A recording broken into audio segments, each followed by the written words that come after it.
조금 전에 보신 영상은요, 태국의 이동통신회사에서 만든 광고용 영상입니다.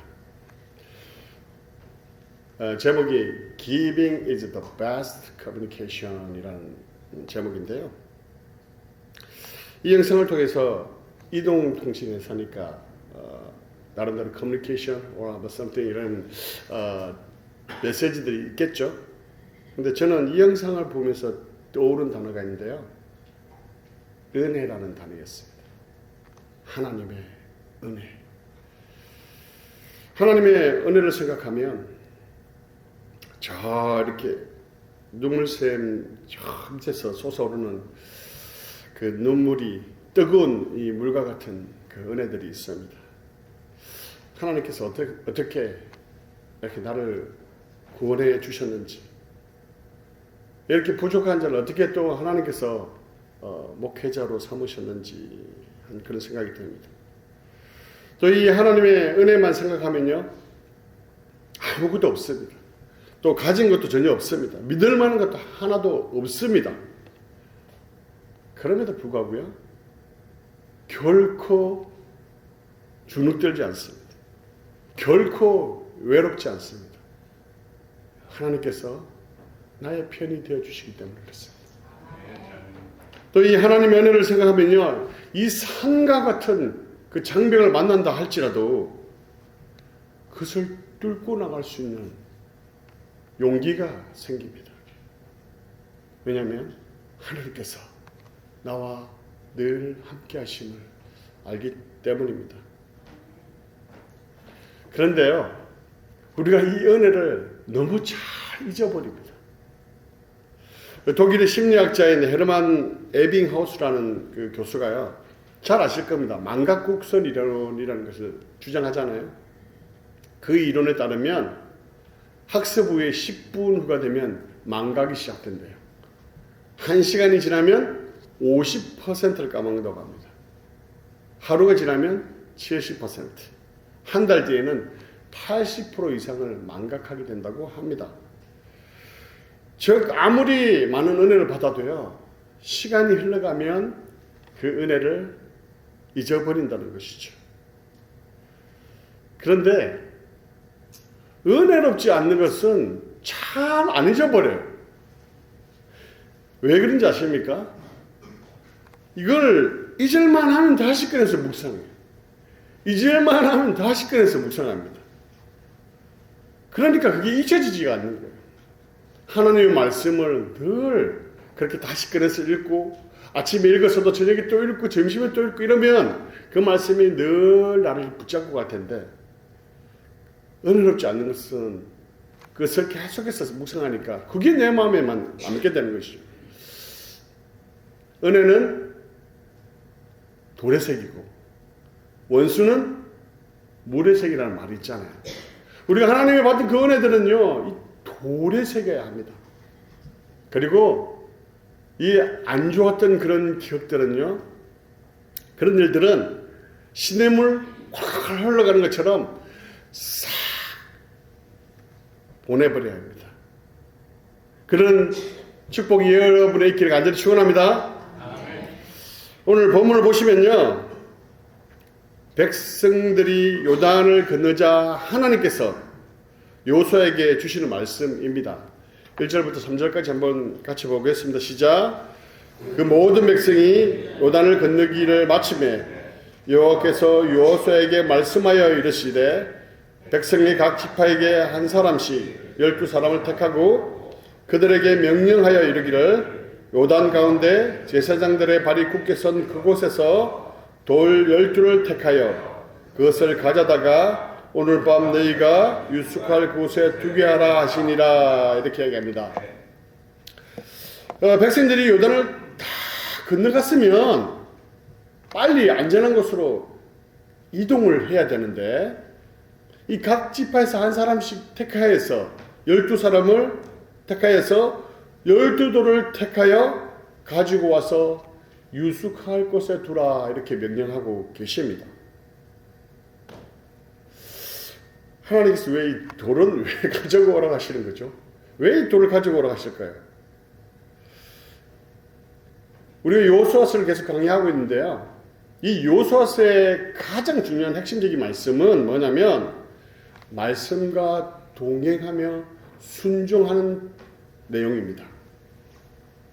그래서 이해할 수 없고 또 실천하기 어려운 명령을 순종함을 통해서 하나님의 역사를 경험하는 그 내용이 바로 이 여호수아에 기록되어 있다는 것이죠.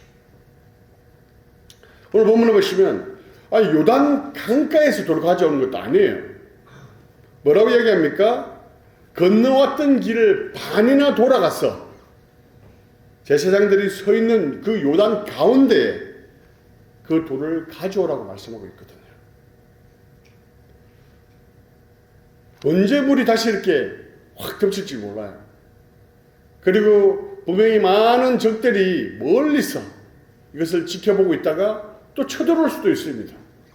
그런 어려운 상황입니다. 그런데 이런 일을 하고 있다는 것이죠. 또 5절을 보면요. 5절을 함께 보겠습니다. 시작. 그들에게 이르되 요단 가운데로 들어가 너희 하나님 여호와의 궤 앞으로 가서 이스라엘 자손들의 지파 수대로 각기 돌 한 개씩 가져다가 어깨에 매라. 보면 여기서 어깨에 매라 이렇게 말씀하고 있거든요. 이 돌이 작은 돌이 아니에요. 작은 돌이 아니라는 것이죠. 어깨에 메고 왔다는 것은 굉장히 큰 돌이었다는 것입니다. 그림을 보시면 저 돌이었다는 것은 아닙니다. 아니고 참고용으로 이렇게 보여드리는 건데 저런 돌들을 다 이게 가지고 왔다는 것이죠. 왜 이러한 명령을 구태여? 어쩌면 낭비일 줄 모르고 에너지 낭비일 줄 모르고 위험한 상황일 줄 모르는데 왜 하나님께서 이렇게 이런 명령을 내리시는 것일까요? 그래서 말씀을 빨간 줄로 된 건 하반절만 보시면 같이 읽겠습니다. 시작. 이스라엘 자손에게 영원한 기념이 되리라 하라. 이 돌들이 그죠? 이 돌들이 이스라엘 자손에게 영원한 기념이 되게 하리라 이렇게 말씀합니다. 이렇게 명령을 내리시는 이유는요. 요단강의 그 도하의 기적을 은혜를 기억하라는 거예요. 죽음을 통과하며 지나왔던 길입니다. 그런데 다시 돌아가서 그 돌을 어깨에 메고 돌아오라는 것은 그 시간들을 잊지 말라는 거예요. 아니 그렇게 다시 돌아가고 들고 오면서 그 돌을 잊어버리겠습니까? 잊지 않을 거예요. 그리고 그 돌을 어디에서 가져오고 있습니까? 말씀해 보시면 언약궤를 메고 있는 제사장의 발 밑에 굳게 서 있는 그 밑에서 가지고 온 돌이라는 것이죠. 언약궤는요 오직 제사장들만 가까이 갈 수 있습니다. 그러나 이들은 그 언약궤에 가까이 가서 그 돌들을 가지고 왔다는 거죠. 이것은 굉장히 특별한 경험이었을 것입니다. 그리고 지난주에 우리가 말씀을 보았지만 이 요단강이 갈라진 곳이 어디부터입니까? 바로 제사장의 발이 잠긴 곳이거든요. 제사장이 서 있던 그곳이 기적의 역사의 현장이었다는 것입니다. 거기서 돌을 가져왔다는 것은 그들이 그 역사의 현장을 눈으로 목도하고 보았다는 것이죠. 그래서 거기서 돌을 가져왔다는 것은 그들이 결코 그 기억을, 그 돌에 대한 기억을 잊어버릴 수 없다는 것입니다. 아마 12명의 그 리더급 되는 사람들이 아마 이렇게 하지 않았을까요? 내가 가져온 이 돌이 바로 역사가 처음 있을 때 가져왔던 그 돌이야. 막 이게 내가 원조야, 내가 원조야. 막 이렇게 12명이 싸우지 않았을까요? 그리고 이건 성경에 없습니다. 분명히 제 생각에 돌에다가 이름을 새기지 않았을까요? 지파 이름을 막 새겼을 거예요. 한국 사람들요, 돌에다 이름 새기는 거 너무 좋아해요. 유명한 산에 한번 가보세요. 미국의 참 높은 산에 이렇게 가보면요, 이 돌에 한국 이름이 딱 써 있습니다. 철수야, 사랑해. 나도 사랑해. 이 한국 사람은 그렇지 않습니다. 많은 사람들이 이름을 남기기 원하고 흔적을 남기기를 원합니다. 하나님께서 이 12돌을 취하게 하신 것은요, 이스라엘 백성들이 이 12돌을 통하여서 요단강의 도하의 기적을 잘 꼭 반드시 기억하라는 것입니다. 9절을 보면요, 9절을 한번 보시면 같이 읽겠습니다. 시작. 요수아가 또 요단 가운데 곧 언약궤를 맨 제사장들의 발이 선 12돌을 세웠더니 오늘까지 거기 있더라. 보면요, 요수아가 또 가서 그 중간에 12돌을 세웠다고 이야기하고 있습니다. 이것은 하나님께서 지시한 것이 아니거든요. 그런데 왜 요수아가 이렇게 했을까요? 분명히 물이 채워지면 세워놓은 것들이 다 볼 수 없고 흔적도 없이 사라질 건데 요수아는 이렇게 했다는 것이죠. 하나님이 명령이 없음에도 불구하고 요수아가 이렇게 했다는 것은 요수아가 하나님의 그 은혜를 잊지 않고 기억하겠다는 그 강한 의지를 나타내고 있는 것이죠. 하나님께 이 요수아는 그 돌을 드린 것입니다. 하나님께 드린 이 돌은요, 물이 덮어버린다 할지라도, 보이지 않는다 할지라도 영원히 기억될 것이기 때문입니다. 하나님께서 그 돌을 갖고 계실 거기 때문에 그렇죠. 그리고 그 가지고 온 돌을, 숙소에 가지고 온 그 돌을 보면서요, 뭘 생각하겠습니까? 하나님께 드린 그 돌, 12돌, 그 돌을 생각하지 않을 거야. 물속에 들어가 있는 그 12돌, 그 역사를 일으켰던, 역사의 현장에 있던 그 돌을 기억하게 될 것이기 때문에 그렇습니다. 오늘 우리가 긴 24절의 말씀을 읽었는데요, 이 말씀을 잘 보시면 똑같은 내용이 계속해서 반복됨을 우리가 알 수 있습니다. 1절에서 3절이 어떤 내용입니까? 하나님께서 요수아에게 말씀하시는 내용이에요. 그리고 4절에서 7절은 하나님께서 요수아에게 말씀한 걸 요수아가 백성에게 말씀하는 것입니다. 8절에서 14절은 그 들은 말씀을 이스라엘 백성들이 그 말씀대로 순종하는 내용이에요. 그냥 한 절로 하나님께서 백성에게 말씀하시고 순종해서 돌을 가져다가 그곳에 세웠더라, 이렇게 하면 끝나는데, 긴 14절에 그쳐서 계속해서 반복해서 말씀하는 이유가 뭘까요? 그만큼 이 12돌을 기념하고 세우는 것이 중요하기 때문에 그렇습니다. 그리고 그것을 반드시 기억하라는 의미가 들어있습니다. 조금 전에 말씀드렸던 망각국수를 보셔서 알겠지만 1시간 지나면 50%가량 잃어버려요. 그런데 이것을 장기 기억으로 가져갈 수 있는 방법이 뭐냐면 반복입니다. 반복하면 내가 이게 중요한 거구나, 그렇게 인식하고 그것을 장기 기억으로 옮긴다는 것이죠.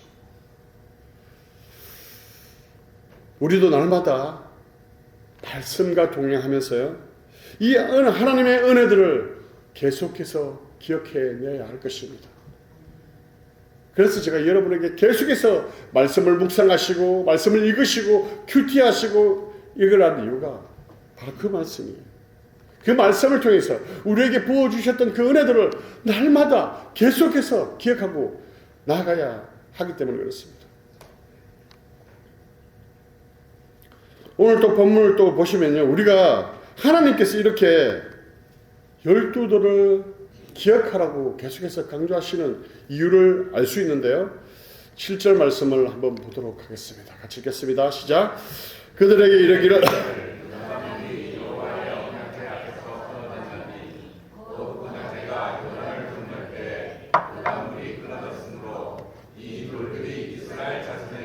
영원히 기념이 되리라 하라 하니라. 아멘. 이것은 뭐냐면 어떤 장벽을 만날 때마다 이 12돌을 기억하라는 거예요.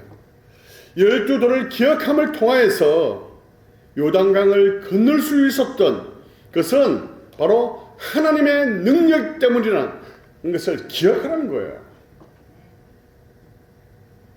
그래서 앞으로 가나안에 들어갈 때 수많은 장벽을 만날 것입니다.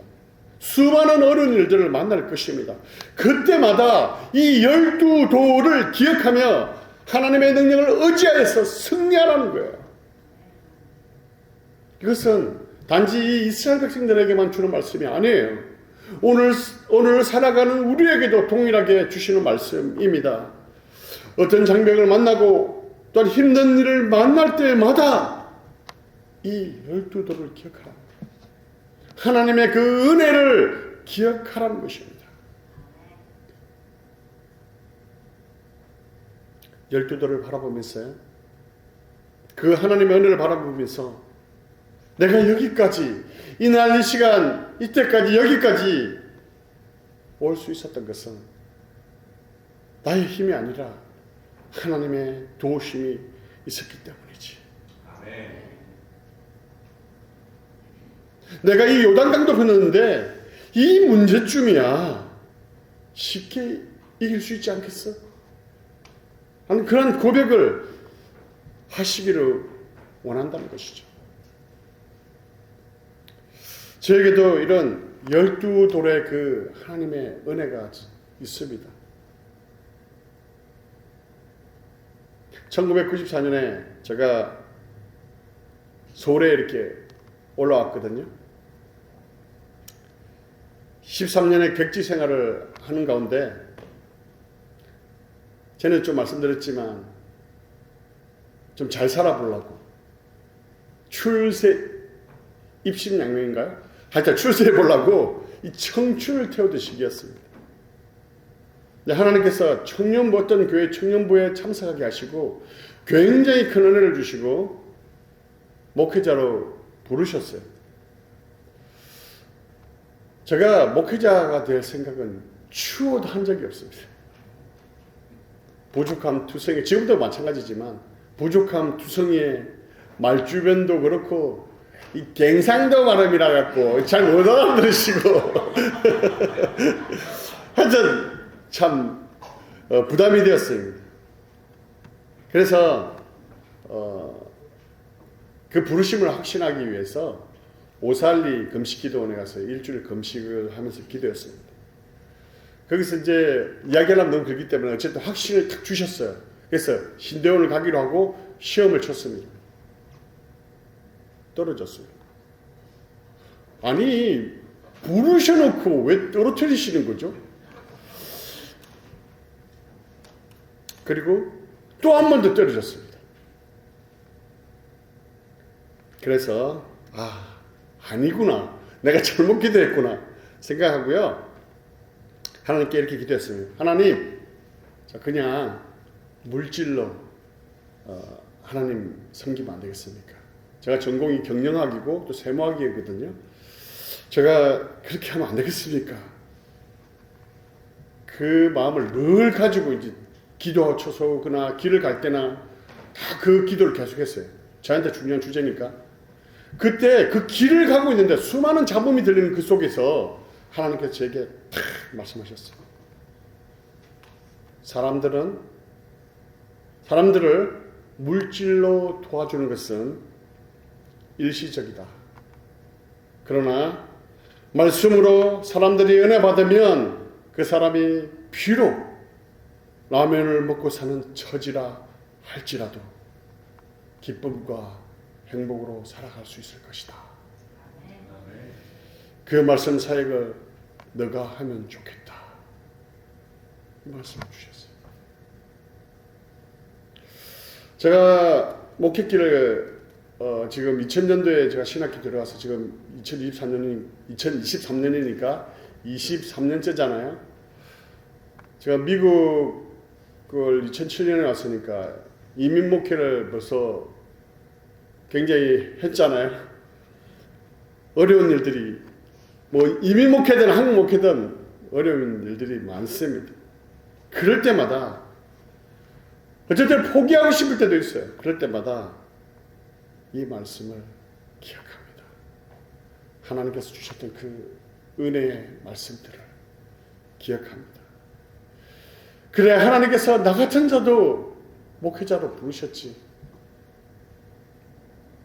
다시 일어서자 라고 그 마음을 가지고 있으면 그 순간 하나님의 은혜로 인하여서 또 그 상황을 극복하고요, 또 그 상황을 이길 수 있는 힘을 주셔서 제가 또 여기까지 와 있습니다. 하나님께서 이렇게 12도를 기억하라는 이유는요, 바로 은혜를 기억할 때 그 장벽들을 이길 수 있기 때문인 것입니다. 하나님께서요, 오늘 말씀을 또 보시면 3절에서 8절을 보면 하나님께서 이 12도를 기념하며 어디에 두라고 말씀하시냐면요, 3절과 8절에 보면 유숙하는 곳이라고 이렇게 나오거든요. 그런데 20절을 보면 뭐라고 나옵니까? 같이 읽겠습니다. 시작. 그 12도를 길갈에 세우고, 이 길갈에 세웠습니다. 길갈에. 이 길갈은 굉장히 중요한 성경에서 지명입니다. 다음 주에도 또한 길갈에 대해서 설명하겠지만, 이 길갈은 이스라엘 전쟁의 전초기지였어요. 전쟁 준비를 이 길갈에서 했습니다. 이 길갈을 통해서 이스라엘 백성들이 북과 남쪽의 가나안을 다 정복해 나갔거든요. 이스라엘 백성들이 전쟁을 나가면서 이 길갈에 세워져 있는 이 12도를 늘 보지 않았을까요? 늘 보면서, 그래, 하나님께서 이 요단강을 건너가게 하셨지. 이 전쟁 만만치 않겠지만 반드시 승리하리라 믿어. 이 마음을 가지지 않았을까요? 요단강을 건너게 하신 그 하나님께서 우리와 함께 하시는데 무엇을 두려워할까? 요단강을 건너게 하신 그 하나님이 나의 하나님이야. 이런 마음을 늘 그 12도를 보면서 가지지 않았을까요? 그래서 늘 그 전쟁에서 이스라엘이 승리하는 모습을 우리가 볼 수 있어요. 이 길갈은 우리가 생명의 삶의 말씀을 계속 묵상하지만 너무나 중요한 곳이어서 사무엘상에 보면 사무엘이 그것을 늘 순회해서 다녔던 곳입니다. 그리고 사울왕도 블레셋과의 전쟁 전에 어디서 번제를 드립니까? 이 길갈에서 예배를 드리거든요. 이렇게 길갈은 12돌이 있는 곳이었고요, 하나님의 그 능력을 잊지 않기 위한 중요한 장소였다는 것입니다. 하나님은 이렇게 12돌을 세우시고요, 앞으로 만날 장벽들을 이 은혜를 기억하며 승리하기를 원하셨던 것입니다. 이어서 하나님께서 12돌을 세우시고 기억하게 하신 또 하나의 이유가 나오는데요, 6절 21절 같이 읽겠습니다. 시작. 이것이 너희 중에 표정이 되리라.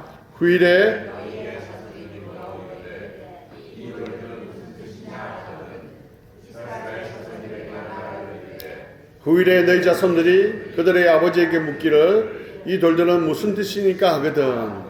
뭐냐면 분명히 후손들이 이 12돌에 대해서 물을 거라는 것이죠. 왜냐하면 그 주위의 돌들은 분명히 딱딱한 돌이었을 거예요.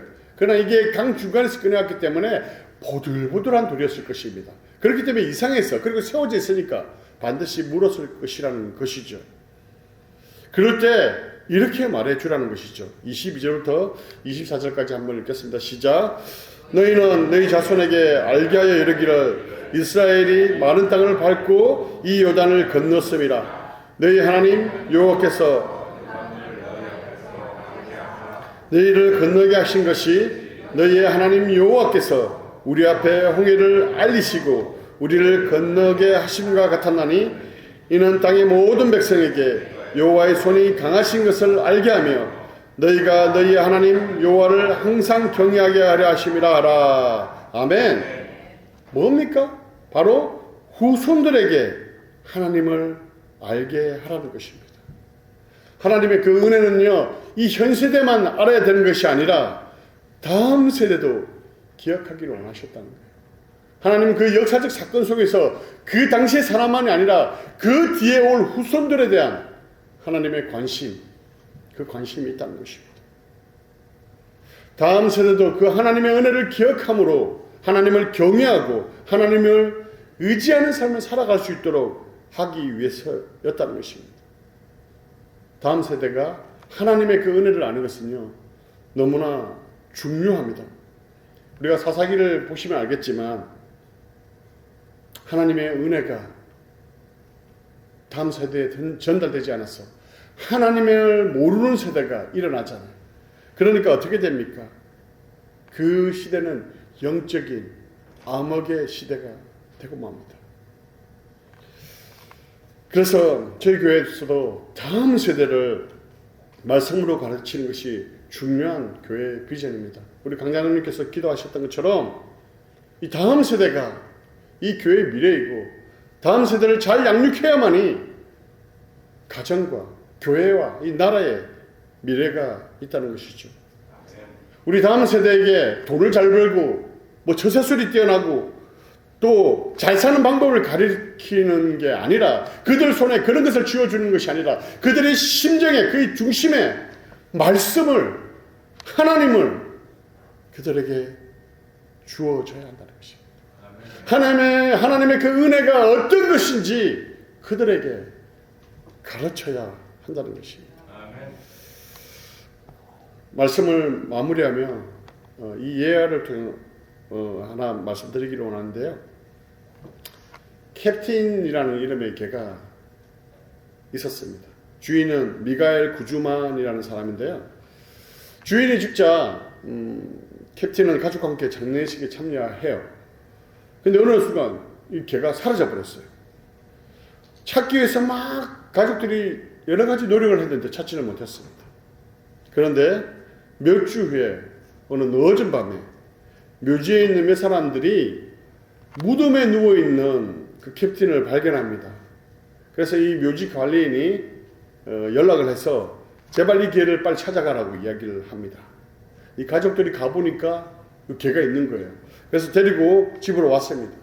그러니까 그런데 이 캡틴이 매일 밤마다 짖고 끙끙거리면서 밖으로 나가려고 막 애쓰는 거예요. 그래서 어쩔 수 없이 문을 열어줍니다. 그러면 그 밤에 나갔다가 아침까지 돌아오지 않았다고 합니다. 나중에 그 이유를 살펴보니까 3마일이나 떨어져 있는 그 주인의 묘에 달려가서 밤마다 그 주인의 묘를 지켰다는 거예요. 지난 몇 년 동안 그 주인의 무덤에 와서 이렇게 잔다고 합니다. 하물며 이 민물인 개마저도 그 은혜를 기억하며 저렇게 하는데 우리는 어떻습니까? 사랑하는 성도 여러분, 여러분 삶 가운데요, 분명히 하나님께서 주셨던 그 은혜들이 분명히 있을 것입니다. 여러분 안에도 분명히 그 12돌이 있을 것입니다. 그 은혜들을요, 말씀과 동행하시면서 늘 기억하십시오. 그래서 여러분이 당하는 그 현재의 장애물들과 고난과 문제들을 넉넉히 이기시는 여러분 되시기를 간절히 축원합니다. 그리고 그 은혜들을 나만 가지고 있는 것이 아니라 다음 세대에 가르치며 힘섬을 통해서 우리 교회가 더욱더 하나님 앞에 귀하게 사용되는 그런 교회가 되기를 간절히 축원합니다.